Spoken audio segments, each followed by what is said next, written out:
What's up, guys? This is Daniel Fawcett here, and today I want to talk to you about different types of media, selective and differential, as well as biochemical testing. So to start today off, I want to talk about mannitol salt agar, otherwise known as MSA, very essential in any microbiological setting. And it's going to be selective and differential because it contains mannitol, which is a sugar. Excuse my poor penmanship. And it also contains salt, which is going to inhibit certain gram-positive and gram-negative bacteria. So that's what it means by selective. It's selecting certain things to grow, and by differential, it means it's going to differentiate between different genus or different species. For mannitol salt agar, it's recommended for differentiating different Staphylococcus species, specifically Staph aureus and Staph epi. It also contains a color indicator which will change from red to yellow if acids are present. And acids will become present if the species can ferment mannitol. So if you plate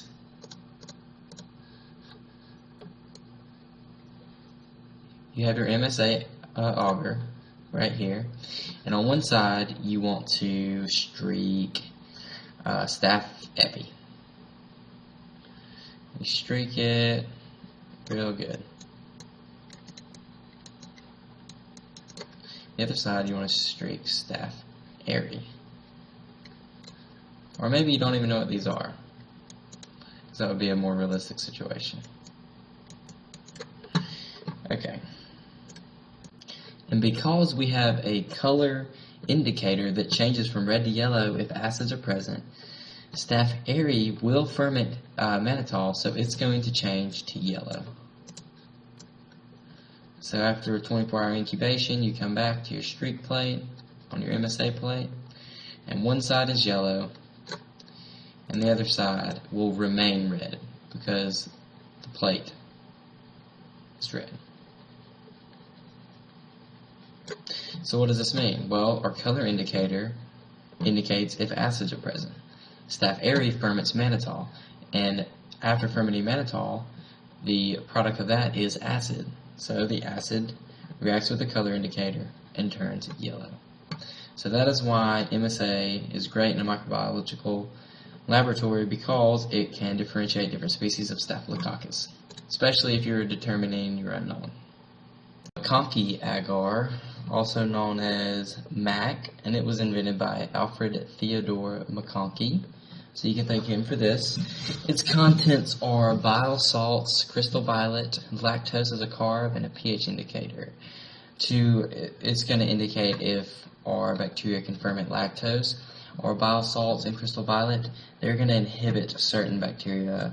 They inhibit gram-positives. So let's say you take a McConkie agar and you want to plate two bacteria on it, and you don't know what they are, but you know that they should be different when it comes to lactose. And if you can figure that out, you can determine what those bacteria are. So let's say on one side you're going to plate Shigella,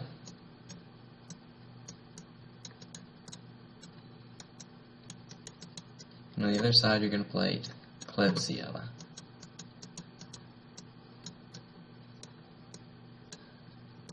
Because of our neutral red pH indicator, a lactose fermenter should turn the media red, and a non-lactose fermenter should remain colorless. So our Klebsiella, after a 24-hour incubation, is going to result in the media being various shades of red, and our Shigella will remain colorless. So what does this mean? This tells us that Klebsiella is lactose positive and Shigella is lactose negative. Very useful in determining an unknown. Eosin methylene blue agar, also known as EMB, is basically the same as McConkie in that it's going to differentiate lactose fermenters from non-lactose fermenters. Its selective properties are because it contains eosin Y and methylene blue, which are going to inhibit most gram-positive organisms, and it's differential based on its lactose content. So let's take an EMB plate.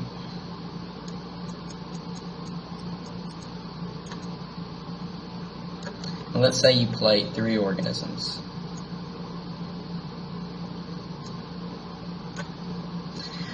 And you streak them all on your plate. 3 different bacteria.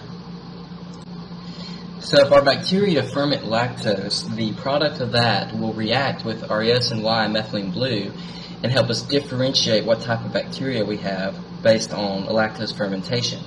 So if it ferments lactose, it's going to be blue-black. So let's say this one fermented lactose, bluish-black color. This one did not, it's going to remain colorless.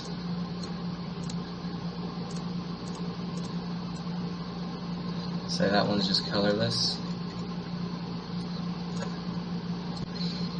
And on the chance, let's say you have a rapid lactose fermenter, it's going to give you a green sheen. Organisms like E. coli are going to have a green sheen to them.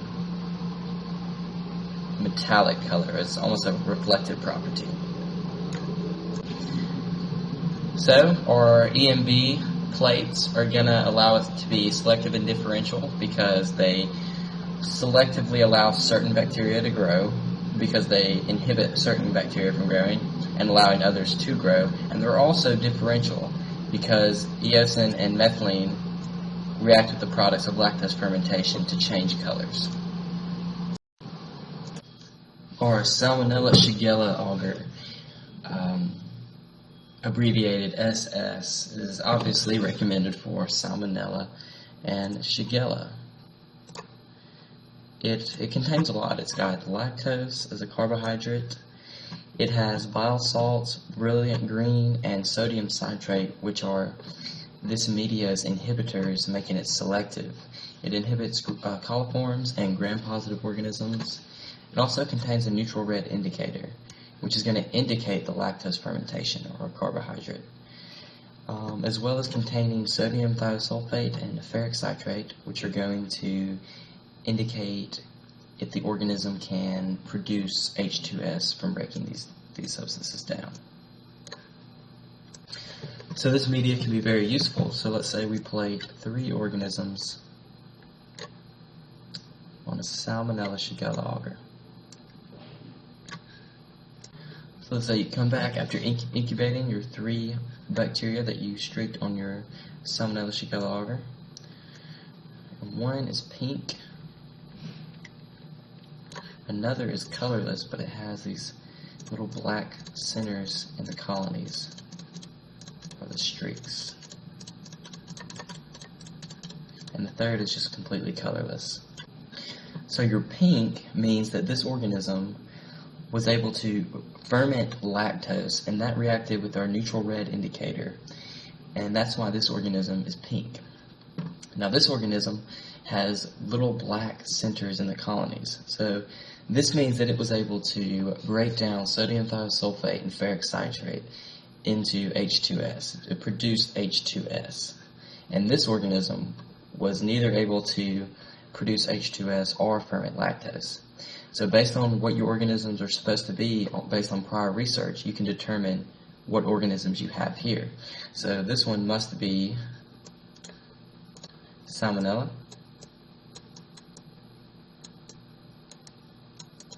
This organism could be any lactose fermenter. This organism is most likely Shigella.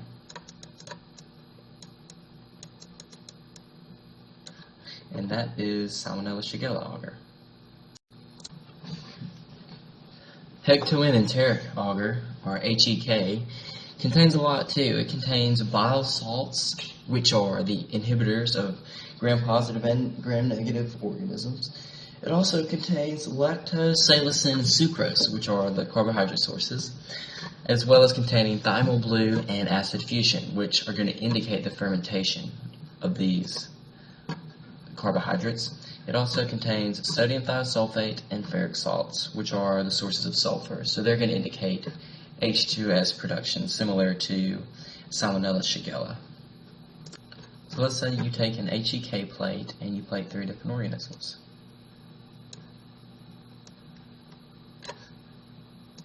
So you streak 3 bacteria, and you come back after incubating, and one is orange,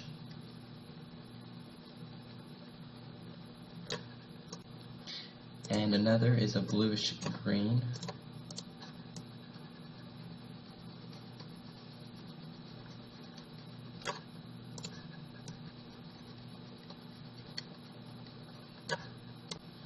another is green.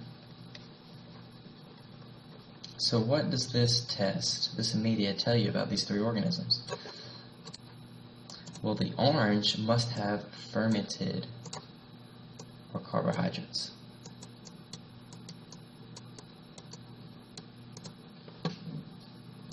So those other 2 organisms must not have been able to ferment lactose, salicin, or sucrose.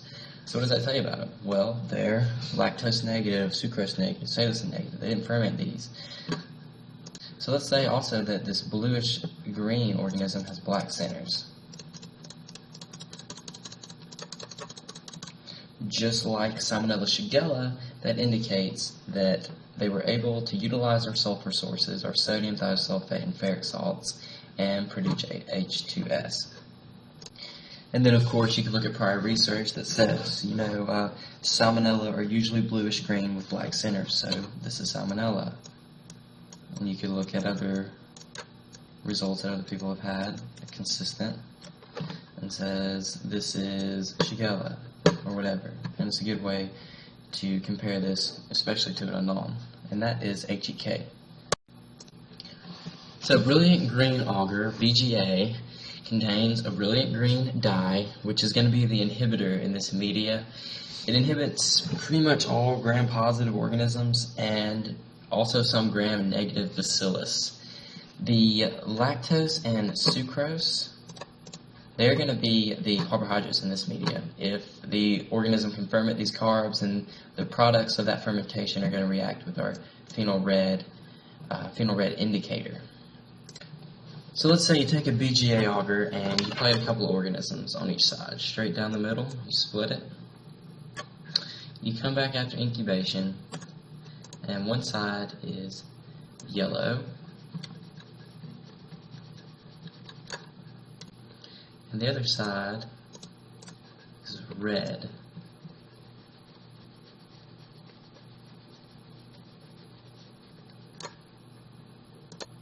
So what does this tell you?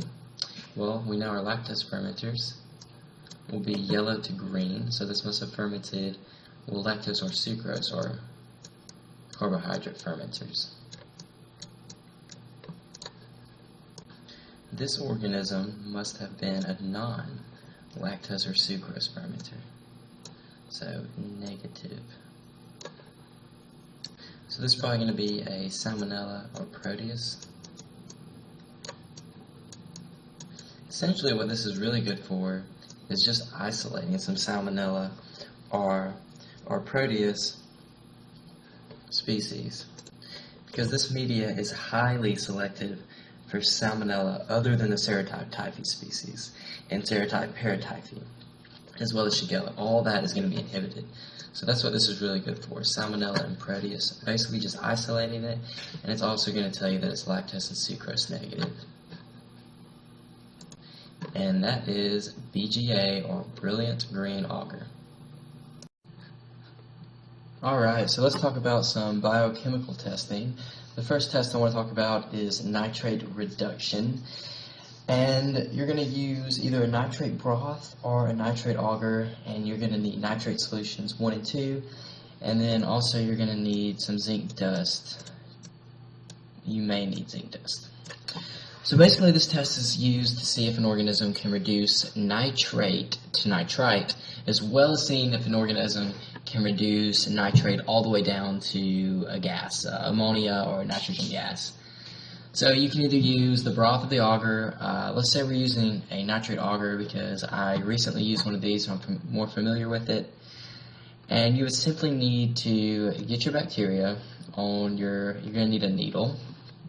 And after you've aseptically sterilized it and flamed your needle and let it cool, you're going to stab just the dab of your bacteria, and you're going to stab it into the agar like so, but not all the way down. And then when you bring it back up, just streak around the top in a circular motion. And then you're going to want to incubate for 24 to 48 hours.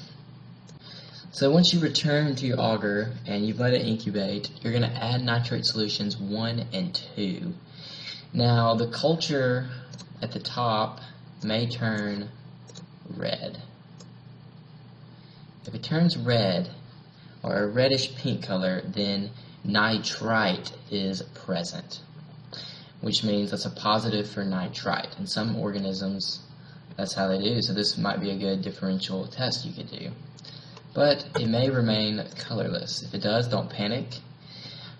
Just add a small dab of zinc dust. It doesn't take much at all to the agar.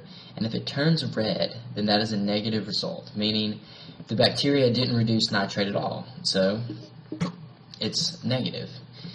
Then what you can do is if it doesn't change color at all, then that is a positive result, meaning your bacteria reduced nitrate all the way down to a gas.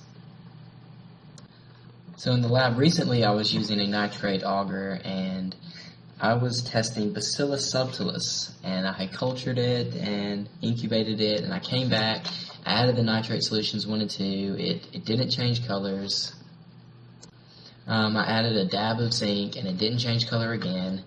So that meant that it broke down nitrate all the way down to nitrogen gas, and that is true for Bacillus subtilis. And that is nitrate reduction test. So the catalase test is a biochemical test to see if a bacteria has catalase. So basically you're going to need hydrogen peroxide,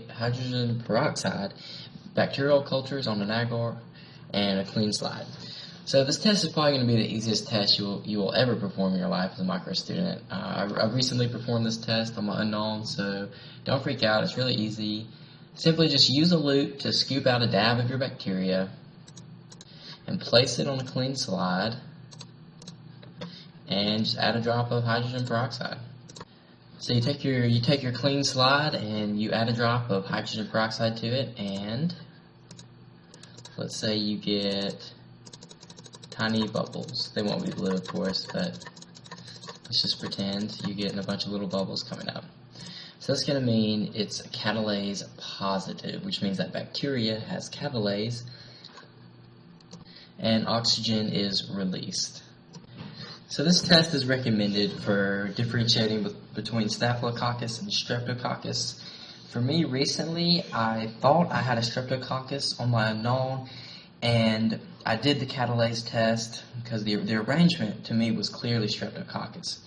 But once I did the catalase test, it was catalase positive. I got little air bubbles coming up. So I knew it couldn't be Streptococcus. It'd have to be Staphylococcus. So I redid my gram stain, and it turns out it was a gram-negative rod, and my original gram stain was completely wrong. So the catalase test is very helpful in the lab. So Kligler's iron agar, or KIA, contains glucose, lactose. It's usually in a slant form as shown here, and it's going to test for the ability of an organism to ferment glucose or lactose, or possibly even both, as well as testing for the production of hydrogen sulfide. It contains 0.1% glucose and 1% lactose, so it has way more than enough lactose. And it will also test to see if an organism if it can ferment glucose, it will ferment glucose preferentially. It's a preferred substrate for most bacteria.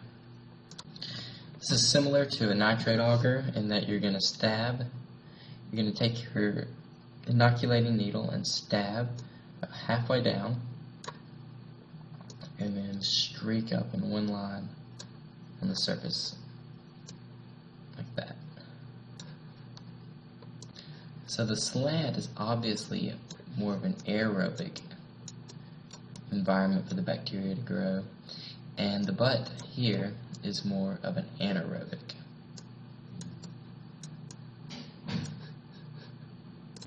So you're going to want to incubate from anywhere from 18 to 24 hours. I recommend coming back right at 18 or a little bit before 18 and just see what it looks like. If the butt of the tube is a yellow color and the surface is red, if the slant is red, this is going to indicate the organism is growing only on the glucose. If you come back and it's red on the slant and red on the butt, this is going to mean that the organism fermented neither glucose nor lactose, so it fermented neither of them. However, if you come back and it's yellow on the slant and yellow on the butt, as shown, and that means it fermented glucose and lactose. It grows on both. Now, the KIA test is very time dependent. If you come back too late, the slant and the butt are going to be red because it will have used up all the glucose and lactose in the environment. So it's very important that you come back between 18 and 24 hours to look at your results. Also, if you see any bubbles, any air bubbles developing in here, that's going to show gas production.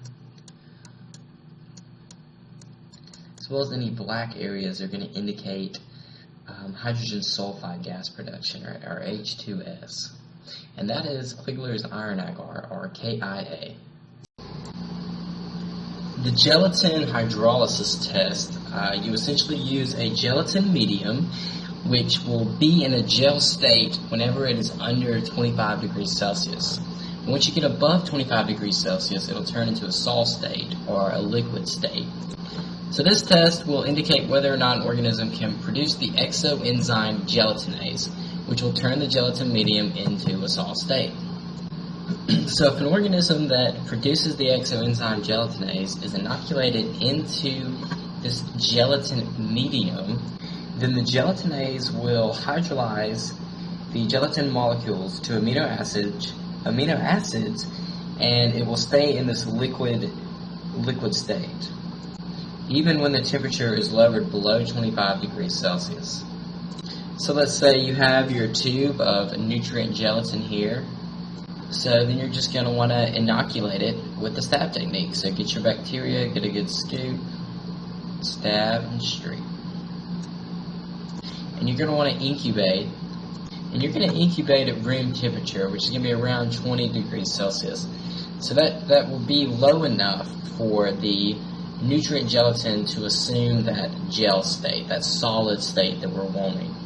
So after incubation, the way to really tell is place this nutrient gelatin tube in a cooler or refrigerator for around 15 minutes. Come back to your cooler, remove your gelatin medium, and just turn it over and see what happens. If the gelatin starts flowing like a liquid, then obviously that's a positive test because the gelatin has been hydrolyzed. However, if it remains in the gel state, then it's a negative result. And that is gelatin hydrolysis.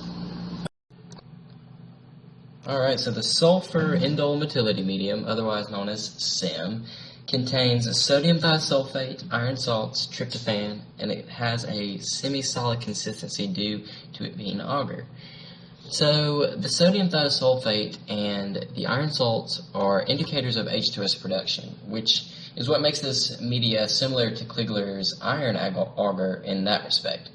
Tryptophan can be hydrolyzed by certain bacteria that produce tryptophanase. So they can produce indole, ammonia, and pyruvic acid as a result of the hydrolyzation of tryptophan. And the semi-solid consistency of the agar allows for recognition of motility. So that's going to be demonstrated by growth diffusing from where you inoculate your bacteria in your stab. When you actually inoculate your bacteria in the SIM agar, you simply want to just stab halfway down and come out. Don't streak on the top or anything, just stab and come out, and that's all. Allow incubation for 18 to 24 hours. So let's say you come back to your media after allowing it to incubate for 24 hours, and you see growth diffusing out. And let's say it's black too. Diffusing away from that line of inoculum. That's going to indicate that your organism is motile. Possibly Proteus, Salmonella, or something along those lines. Maybe even, I think Escherichia is also motile. So this tells you H2S production, as well as it's being a motile organism. And some SIM media have the indole test embedded into it, so it may grow red on the inoculum. What I used recently, you have to add Kovacs reagent, and you're just going to add 3 drops to the top. It's kind of a brown color. So you add 3 drops, and it's going to create a little layer of liquid on the top here. Let it sit for about 5 minutes, and if it turns red or pink, then it is indole positive. And if it turns the color of the medium, which is that yellow color, then it's indole negative. And that is the SIM test. Okay, so a Urease production test, you're going to want to use Christensen's Urea agar. And it contains basically urea and a phenol red indicator. So this is going to see if an organism can hydrolyze urea. The agar used is going to detect whether or not Urease positive organisms have hydrolyzed urea based on the pH, resulting pH change. So what's going to happen is an organism may hydrolyze urea, it's going to change the pH, and that is going to react with the phenol red indicator, and the medium will become a pinkish red color. So the process here is pretty simple. Just simply inoculate the surface of your medium. Do not stab your medium. So incubate with a loosened cap at the standard incubation conditions, 35 degrees Celsius. So this test is going to be kind of strange. It could be positive after 3 hours, but if it's negative, just re-incubate it and examine it every day all the way up to 6 days. So if you get an intense pink color throughout the entire medium, that's going to be Urease positive, and that's going to be a rapid Urease producer. But if that pinkish red color is kind of, flaring out from the surface and coming down, but it's not completely reaching the bottom of the medium, or it doesn't color it completely consistently pink, then that's going to be a slow Urease producer. And then, of course, if there's no color change, that's going to be Urease negative. It did not hydrolyze urea at all. And just to give you a better image of this, here's an actual picture of a test. And that's what it's going to look like. I would say the far right is a rapid Urease producer because it's very intense color over the entire medium. And that is Urease production, and you're going to use Christensen's Urea agar. Thank you. So the citrate utilization test, you're going to use Simmons citrate agar. And this agar contains citrate, ammonium, salt, and bromthiamyl blue. So citrate is the sole source of carbon, ammonium salt is the source of nitrogen, and bromthiamyl blue is the pH indicator. So this agar is completely devoid of any carbohydrates. That's how it's going to see if an organism can get its carbon from citrate. Hence the name citrate utilization test. So the procedure is extremely simple. So get your bacteria, stab and streak. Incubate for 24 to 48 hours at standard conditions, 35 degrees Celsius, and leave a loosened cap.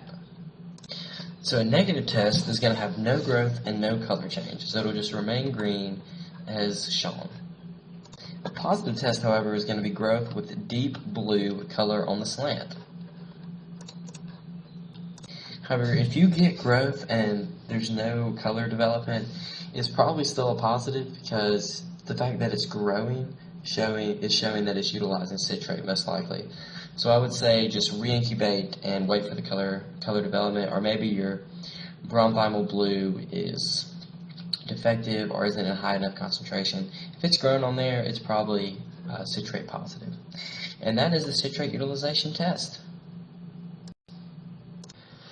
So the MRVP test, or methyl red Bogues-Proskauer test, they're basically going to test for the different pathways of glucose metabolism that can be taken by various bacteria.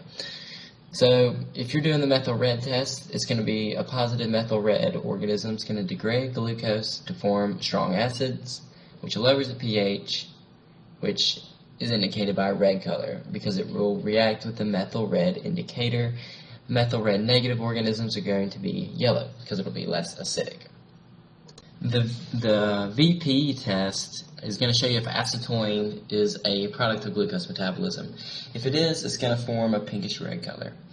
It's a pretty complicated process on how this occurs. It's a two-step process, but to simply understand how to read the VP test, it's fairly simple. The materials you're going to need, at its most basic materials, are going to be the broth, the indicator, and your A and B solutions. Your solution A is going to be 5% naphthol, and solution B is going to be 40% KOH. And those are actually essential in that two-step process that I was talking about, where acetone is a product of glucose metabolism. For the pre-laboratory preparation and a lot more information on this, I posted a link down here to save time, and it goes over all of the pre-laboratory preparation. So step one, you're just going to want to inoculate your broth, your MRVP broth, and incubate for 24 hours, 48 preferably. You want to take 1 milliliter of your broth culture to a clean, dry test tube, and then you're going to add your solutions A and B. 0.6 milliliters of solution A, 0.6 milliliters of solution, 0.2 milliliters of solution B, and you want to do them in that order. Add solution A first, solution B second. I guess that's why they call them A and B. And then you're going to want to shake around your solution, and that's going to get oxygen in there. And then just observe your color change. And that's the VP procedure.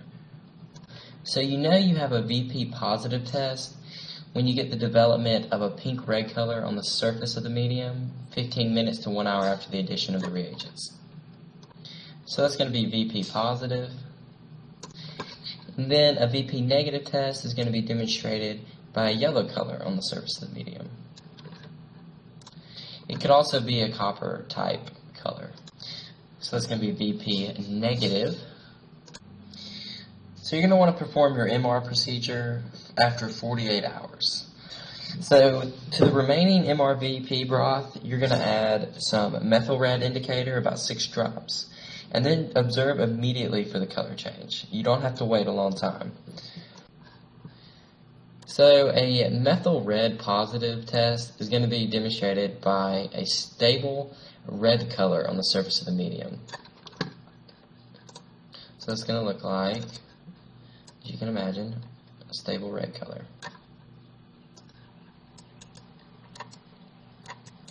MR positive. Then an MR negative test is going to be demonstrated by a yellow color on the surface of the medium. So it's obvious how easy it could be to confuse these two because you're both getting yellow and red, but you got to know which test you're doing. Am I doing the VP procedure or am I doing the MR procedure? As long as you keep those straight, you follow your directions, you should be fine.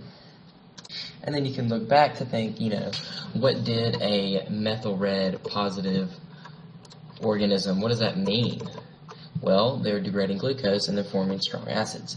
VP positive, acetone is a product of glucose metabolism. And that is essentially the MRVP test. And that is my final biochemical test for this review. Thank you for listening.